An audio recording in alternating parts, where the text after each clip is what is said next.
Graça e paz, nós estamos contentes de podermos estar aqui para meditar na Palavra de Deus. Eu estarei iniciando uma série esta manhã sobre a vida do Senhor Jesus Cristo, que muitas vezes é bastante desconhecida. Não existe outro ser humano que influenciou o mundo mais do que Jesus Cristo. E frequentemente as pessoas conhecem só superstições a respeito dele e não a verdade envolvendo a pessoa do Senhor Jesus Cristo. A Bíblia é dividida em duas partes, em dois testamentos, nós dizemos, o Antigo Testamento e o Novo Testamento. Na realidade, eu creio que o Antigo não deveria ser só no singular, porque a palavra testamento, ela pode ser chamada de aliança, ou pacto, concerto, vários termos. E Deus fez várias alianças com a humanidade no Antigo Testamento, na parte anterior ao Senhor Jesus Cristo. E então, o principal desses pactos foi no Monte Sinai, quando o povo de Israel se reuniu na presença de Deus com Moisés, e lá recebeu o testamento, que era a lei de Moisés e o sacrifício de cordeiros e o derramamento de sangue como símbolo do perdão do pecado, que novamente se concretizou na verdade, de fato, no Novo Testamento, em Jesus Cristo.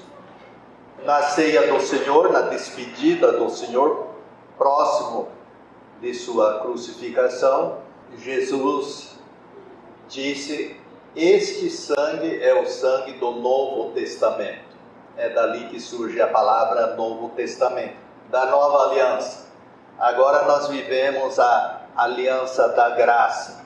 Temos 7 dispensações na Bíblia, 7 maneiras que Deus tentou alcançar a humanidade para trazê-la de volta a si mesmo.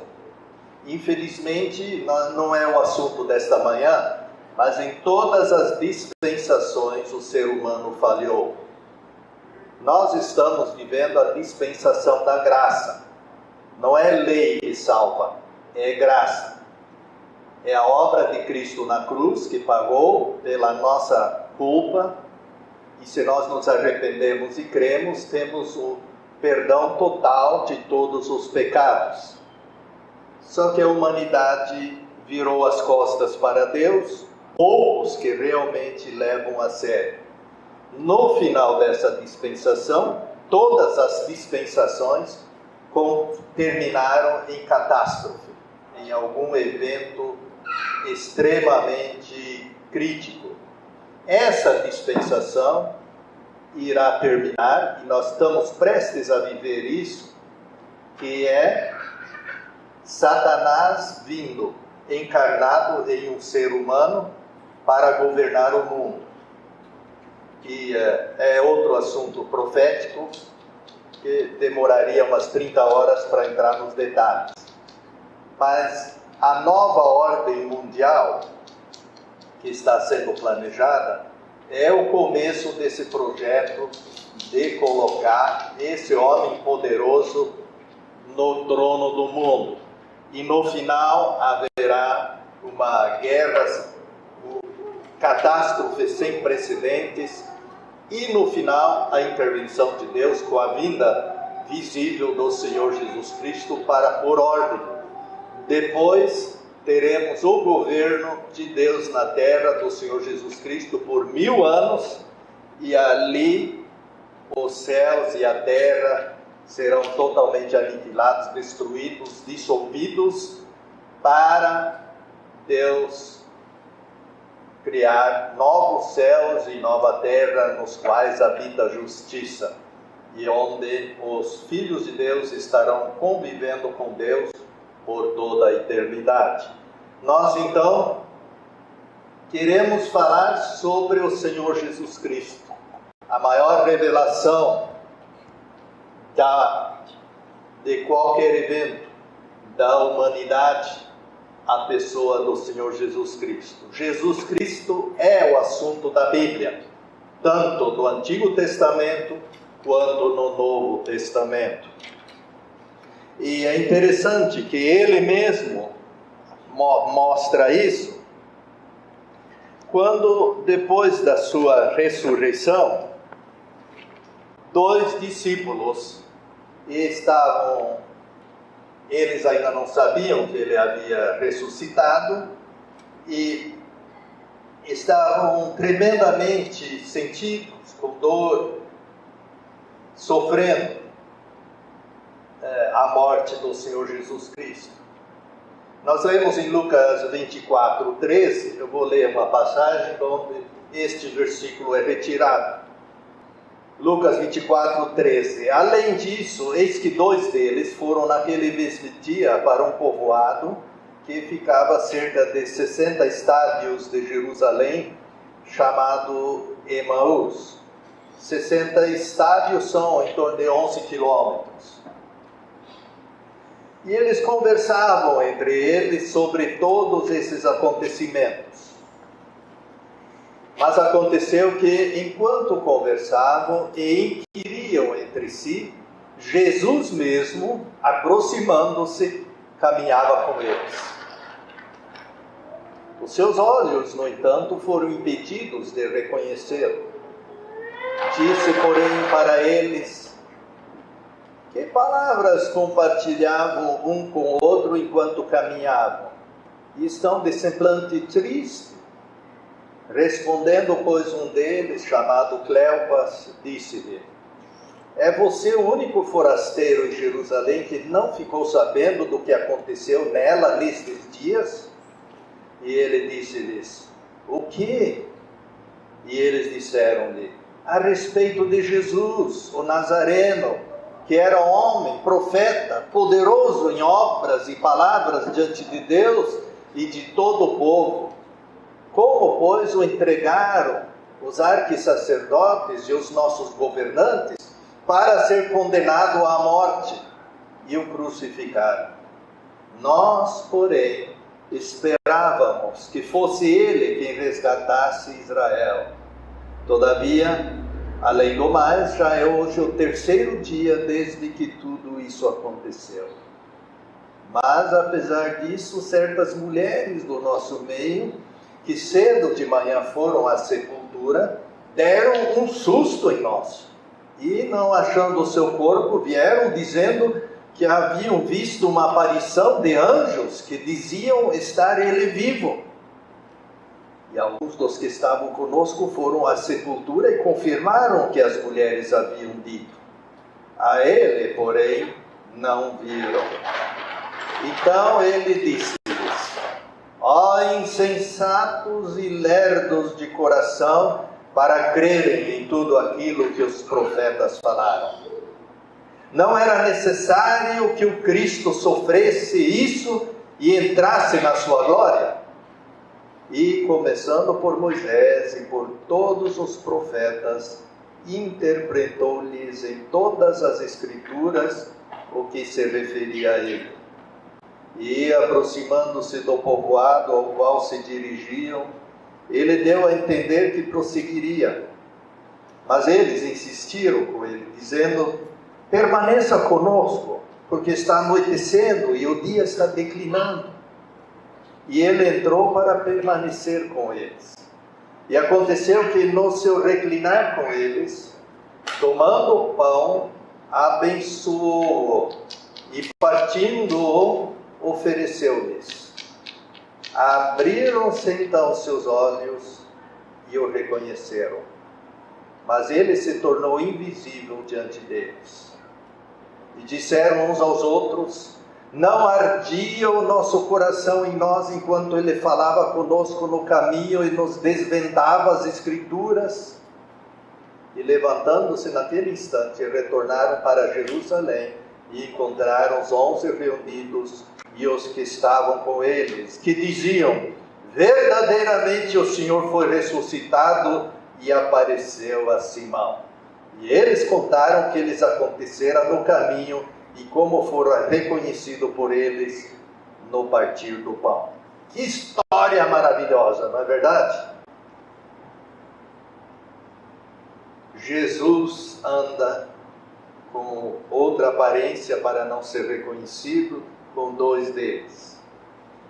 E ele, começando por Moisés e por todos os profetas, interpretou-lhes em todas as Escrituras o que se referia a ele. O que esse texto diz que Jesus falou?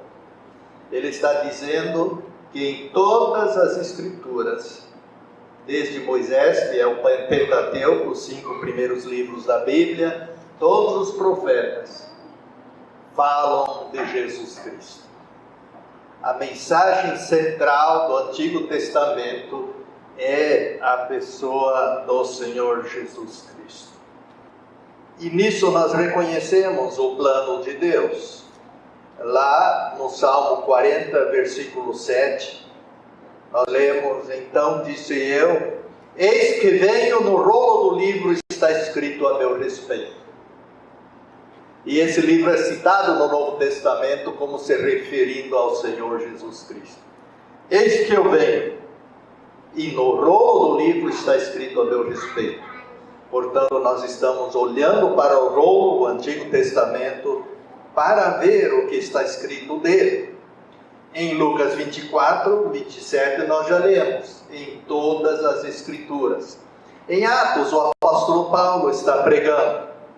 E Paulo, como de costume, foi ter com eles. E por 3 sábados argumentava com eles a partir das Escrituras, esclarecendo e expondo que era necessário que o Cristo sofresse e ressuscitasse dentre os mortos e que Ele é o Cristo, este Jesus que eu lhes anuncio. Então o apóstolo Paulo tinha que convencer os judeus, os israelitas, de que este Jesus era o Messias prometido no Antigo Testamento. E ele se baseava nas Escrituras, essas Escrituras, referindo-se ao Antigo Testamento, as Escrituras. Portanto, nós olhamos nas Escrituras e observamos a pessoa do Senhor Jesus Cristo. Em 3 áreas, o Senhor Jesus Cristo é mostrado no Antigo Testamento. Nas cristofanias, que são aparições do Senhor no Antigo Testamento. Jesus já apareceu no Antigo Testamento. Ele não começou a existir na manjedoura em Belém. Jesus é Deus e é eterno. E aqui ele existiu no Antigo Testamento e apareceu por diversas vezes.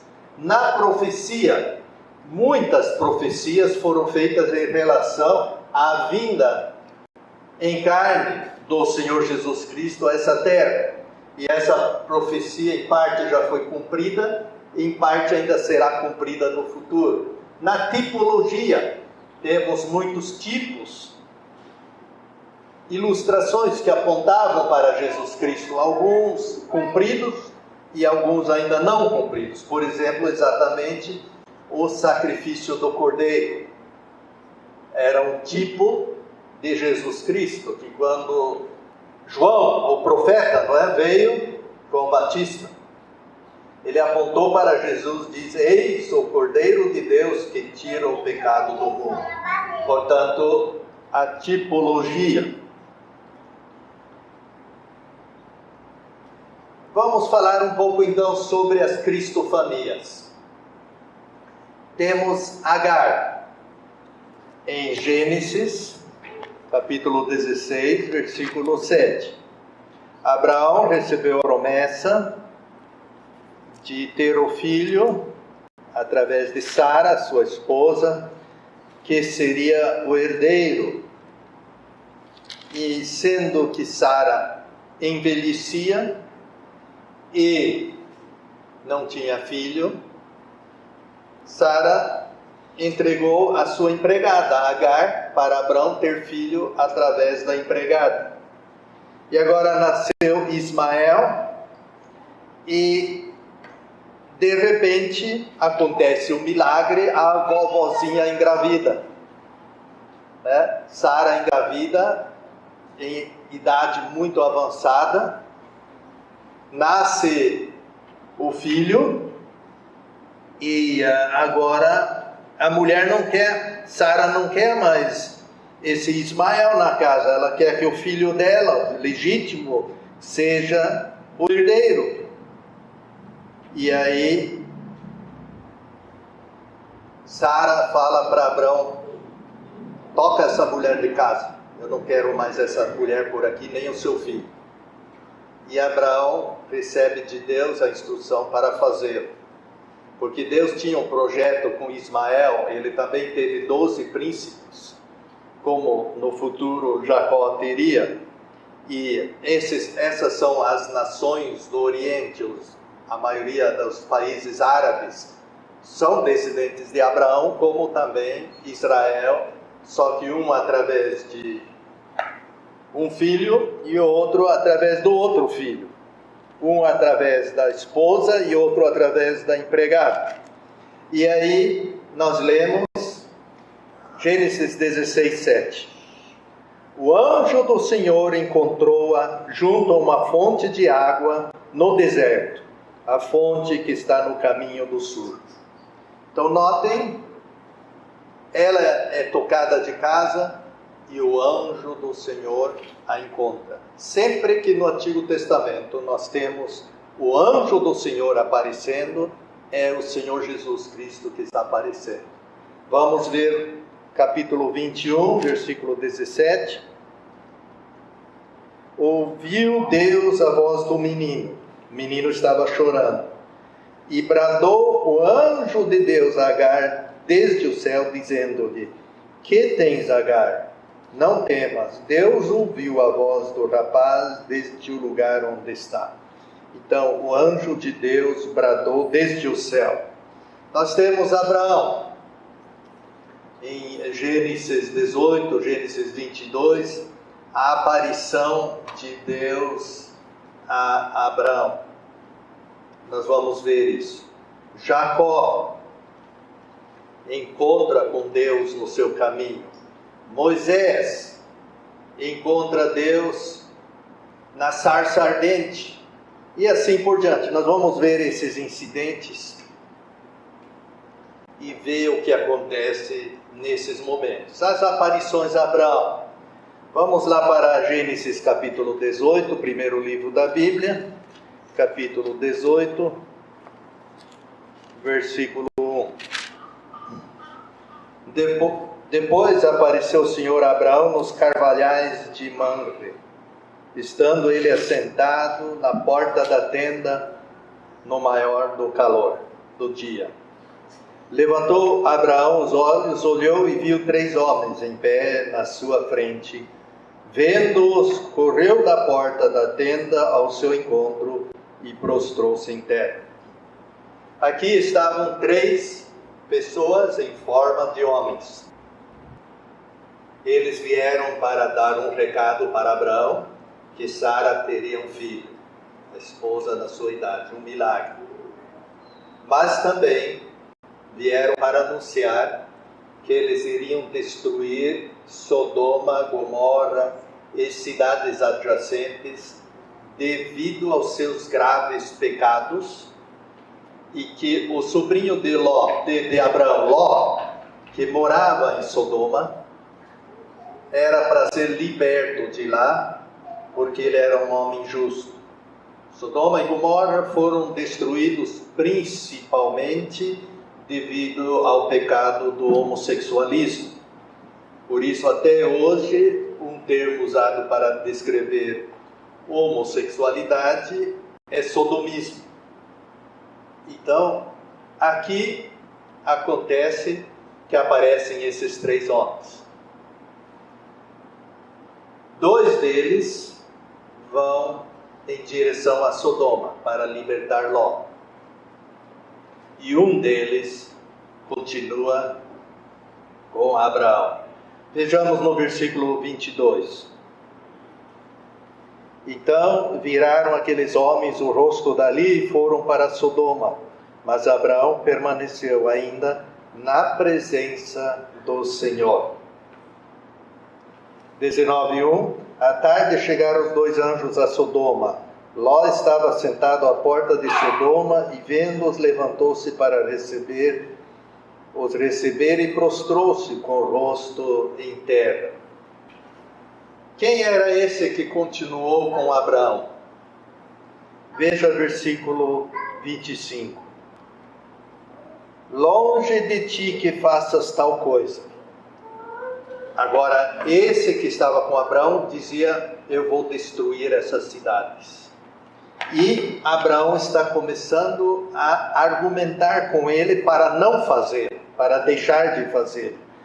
Versículo 25: longe de ti que faças tal coisa, que mates o justo com o ímpio, que o justo não seja como o ímpio, longe de ti esteja, não fará justiça o juiz de toda a terra. Note que Abraão chama aquele que está do seu lado de juiz de toda a terra. No versículo 24, capítulo 19, nós lemos: então o Senhor fez chover enxofre e fogo sobre Sodoma e Gomorra, do Senhor desde o céu. E no versículo 29,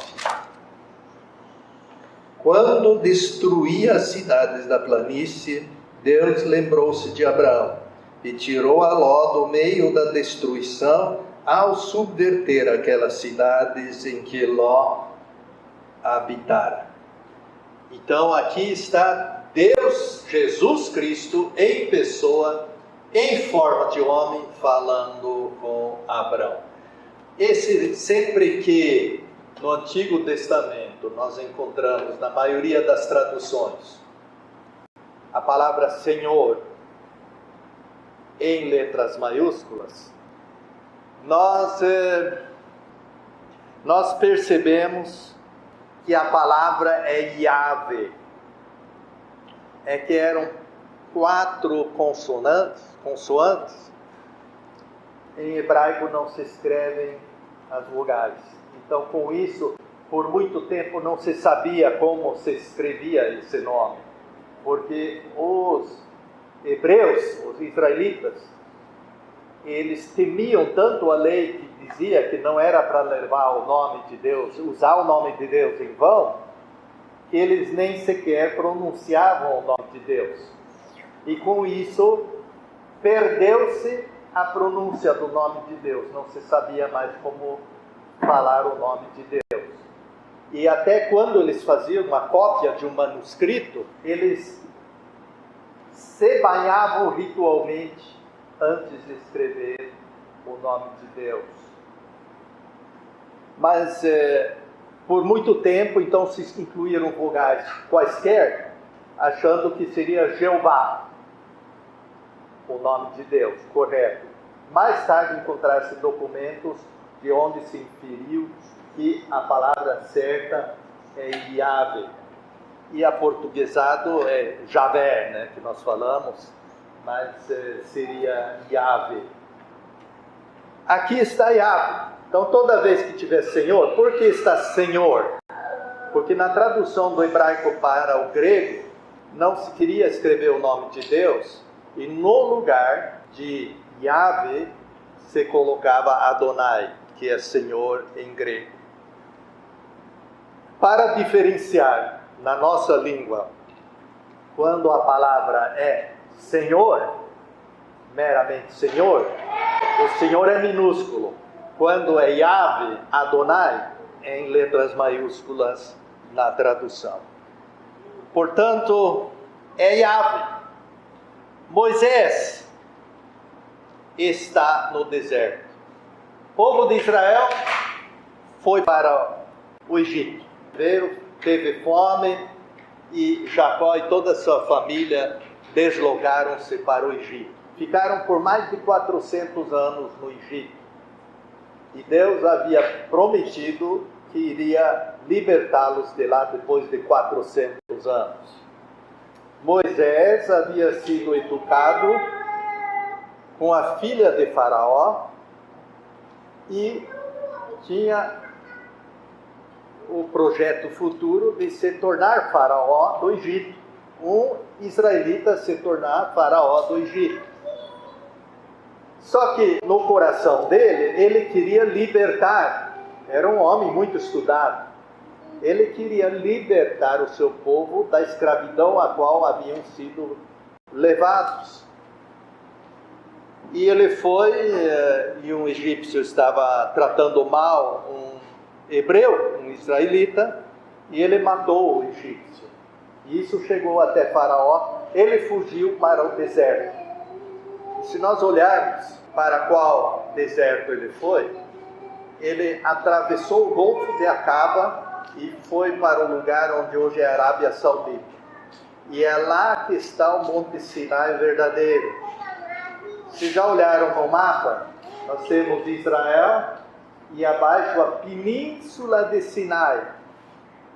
Península de Sinai nada, o Sinai de lá é um falso Sinai. Então, quando a Igreja Universal do Reino de Deus quer oração poderosa, eles sobem no Monte Sinai, que é o falso. Porque no verdadeiro os árabes não deixam ninguém subir.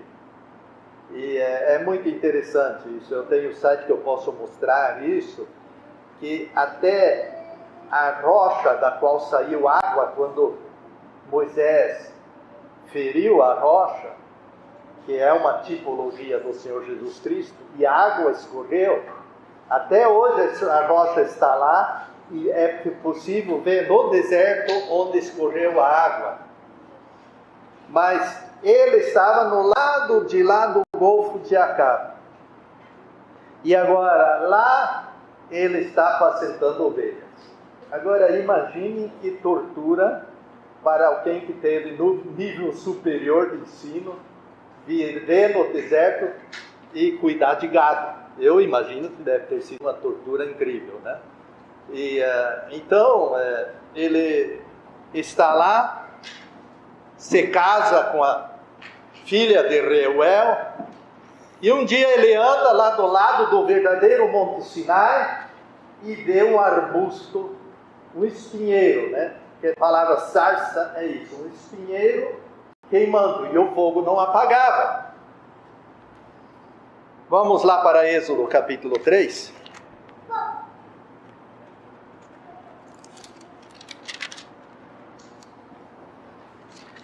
Versículo 1.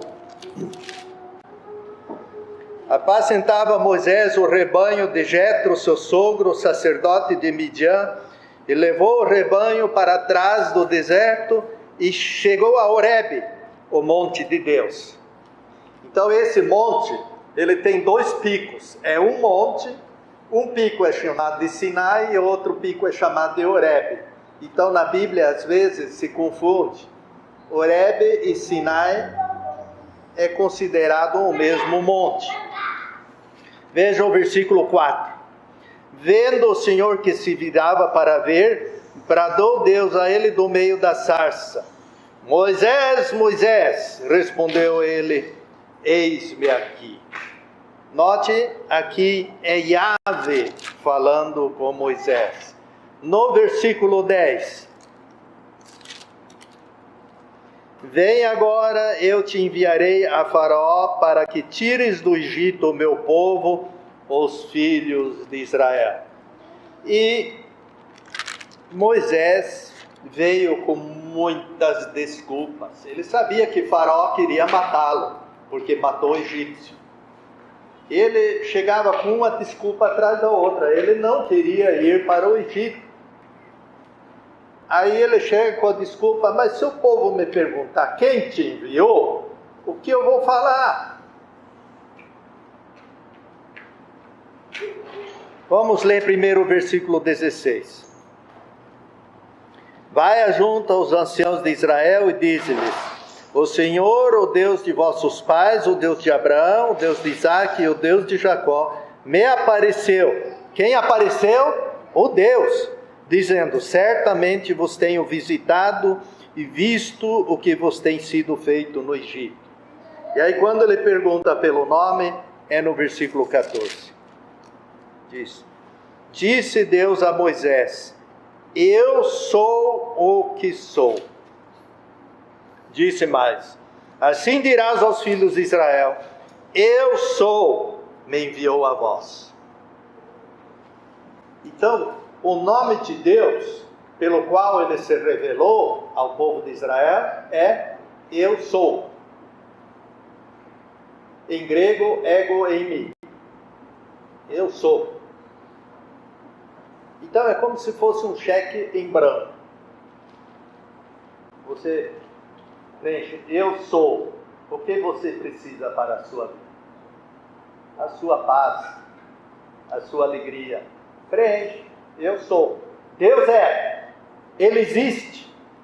Esse é o que apareceu. Então nós chegamos à conclusão de que o anjo do Senhor, o anjo de Yahvé e Yahvé são nomes, respectivamente títulos, para a mesma pessoa. Como nós agora vamos identificar isso com Jesus Cristo? Bem, em Isaías capítulo 6, versículos 1 a 7, Isaías vê Deus sentado no trono. Vamos ler só o início. Isaías capítulo 6. No ano em que morreu o rei Uzias, eu vi o Senhor assentado sobre um alto e sublime trono, e as orlas do seu manto enchiam o templo. E lá dizem os anjos: Santo, Santo, Santo é o Senhor dos exércitos, toda a terra está cheia da sua glória. Quem é esse que está sentado no trono? Vamos para o Novo Testamento, João 12, versículo 40. Então, se você esquecer tudo que eu estou falando nessa pregação, isso daqui não esqueça. Por quê?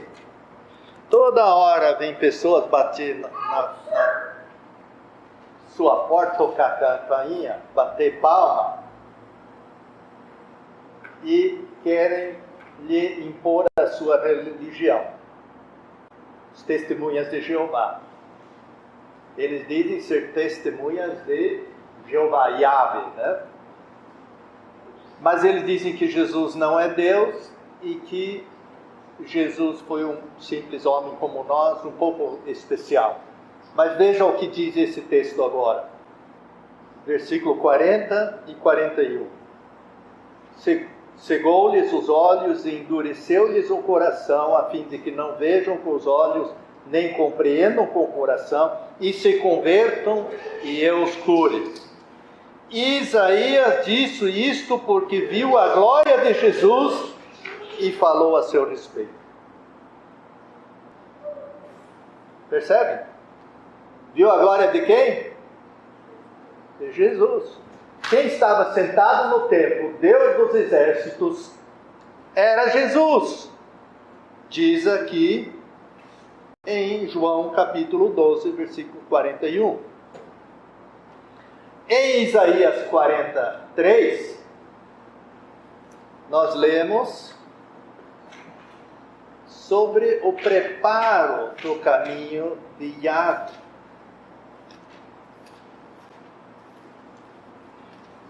Diz: voz do que clama no deserto, preparai o caminho do Senhor, endireitai no ermo vereda a nosso Deus. E quem que era esse?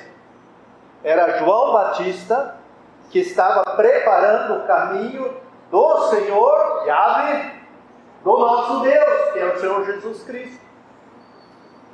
Então não há nenhuma dúvida quem ele é. Zacarias 14 fala: então virá Yahvé, meu Deus, e todos os santos contigo. Aí nós vamos para 2 Tessalonicenses, capítulo 1, versículo 7, e consta: e a vós que sois atribulados, alívio conosco, quando do céu se manifestar o Senhor Jesus com os anjos do seu poder. Quem vem dos céus é o Senhor Jesus Cristo, e Ele em Zacarias é chamado de Yahvé, meu Deus. Lá no Antigo Testamento, em Isaías 44, versículo 6, nós lemos: assim diz Yahvé, eu sou o primeiro e eu sou o último, e fora de mim não há Deus. Nós vamos para Apocalipse, capítulo 1, versículo 17, e lá consta o seguinte: quando ouvi o Senhor Jesus Cristo, caí a seus pés como morto, porém Ele pôs sobre mim a sua mão direita, dizendo: não temas, eu sou o primeiro e o último. Lá no Antigo Testamento diz: eu sou Deus. E aqui Jesus diz: eu sou o primeiro e sou o último. Jesus Cristo é Deus. E já lá no Antigo Testamento estava escrito. No Novo Testamento Jesus disse: antes que Abraão existisse, eu sou. Então, gramaticalmente, nós diríamos, está errado o que Jesus falou. Deveria dizer: antes que Abraão existisse, eu já era, ou algo parecido. Mas ele diz: antes que Abraão existisse, ego eimi. Sabe o que ele está se referindo? Aquela aparição de Deus a Moisés no deserto. Quando Moisés vinha com uma desculpa atrás da outra para não ir ao Egito. E quando ele perguntou pelo nome, Deus disse: eu sou. E aqui Jesus Cristo diz: eu sou. Eu sou Deus. E aí você preenche o cheque sem fundo. Você agora vê no Evangelho de João: eu sou o pão da vida. Eu sou a luz do mundo. Eu sou a porta. Eu sou o bom pastor. Eu sou a videira verdadeira. Eu sou a ressurreição e a vida. Eu sou o caminho, a verdade e a vida. Deus é tudo que nós necessitamos para uma vida preenchida. Como nós cantamos, e o pastor Ellison mencionou, nós não somos preenchidos com fama, com poder, com riquezas. Não preenche. Pode ser bom. Eu vi um judeu americano, cristão, missionário, ele dizer, no sotaque dele, diz que dinheiro não traz felicidade, mas eu prefiro ser triste com dinheiro do que sem dinheiro. Então, é verdade, né? É melhor ser triste com dinheiro do que sem dinheiro, mas eu prefiro ser feliz sem dinheiro do que com dinheiro. Então, aqui nós percebemos, Jesus é tudo que nós precisamos para uma vida repleta de valores verdadeiros. Não é maravilhoso isso? Então eu só estou começando a vida de Jesus. Vamos continuar falando sobre isso por algum tempo. Descrever o maior personagem da história da humanidade e que frequentemente é esquecido. Que Deus nos abençoe.